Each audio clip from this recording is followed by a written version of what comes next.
All right, so picture this. One day you wake up and suddenly half the oxygen you usually breathe just disappeared. Your chest tightens and every breath feels shallow, like you're trying to breathe through a clogged, soggy straw. Your throat burns, your head gets light and fuzzy like the whole world is spinning around you, but yet you're standing still. Your heart starts pounding as panic creeps in, and the air that used to feel so effortless now feels like it's slipping further and further away. Sounds like a bad dream, right? And yet that kind of scene that I've just described isn't just some horror fiction book or movie. Instead, it's a very real possibility if we keep on destroying our ocean. So as you can see, the ocean isn't just some faraway blue thing for vacation pics. It produces over 50% of the world's oxygen thanks to these tiny marine plants called phytoplankton. So if the ocean suffers, we all do. Our sea covers about 70% of the Earth's surface and are home to nearly 80% of all life on the planet. They regulate our climate, feed over 3 billion people worldwide, and absorb approximately 30% of carbon dioxide released into the atmosphere. So in short, the ocean are like the ultimate MVP of the Earth survival team. But here's the catch. Humans are treating the ocean like a trash can.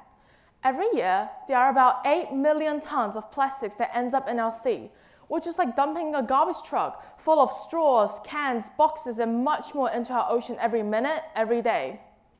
These plastics that ends up in our ocean causes harm to marine life, messes up the ecosystem, and even eventually make their way into our food. Additionally, overfishing has wiped out more than 90% of large fish populations in some parts of the world. Coral reefs, which supports 25% of marine life, are dying off due to warming waters and pollution.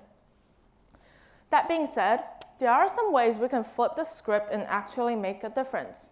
For starters, swapping single-use plastics for reusable bottles, straws, and bags can seriously cut down the number of trash piling up in the ocean. It might seem small at first, but imagine millions, billions of people making that switch. That's a tidal wave of change. Less plastics means fewer animals getting hurt, cleaner beaches, and healthier oceans overall. Don't underestimate the power of your voice either. No matter if you're yapping about ocean issues to your friends, sharing posts online, or even sparking a conversation within your community, awareness spreads fast and it can inspire others to take action too. When more of us understand what's actually happening, it's much easier to push for policies that protect our oceans.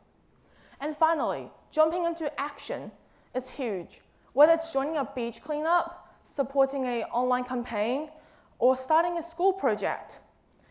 Getting involved not only helps our water and marine animals, but it also connects you with others who care as well. And plus, it feels amazing to be a part of something bigger, making waves that really matter. So we don't have to be marine biologists or live by the beach to make a difference, but ignoring the ocean's SOS is no longer an option, because the ocean's fate is tied to ours. If we let it drown in neglect and pollution, we'll all drown too. And when it comes to protecting our ocean, there are two ways we can respond. We can turn away and do nothing, or we can step up, face the challenge, and rise together as a whole community. The choice is yours. And then the good news? We're not powerless. We're loud, creative, and connected as a community armed with TikToks, memes, and passion. We can be the generation that makes waves, the kind that brings a real change. So let's own this responsibility for our blue planet. Because of this ocean, it's our future, and the time to save it is now. Thank you.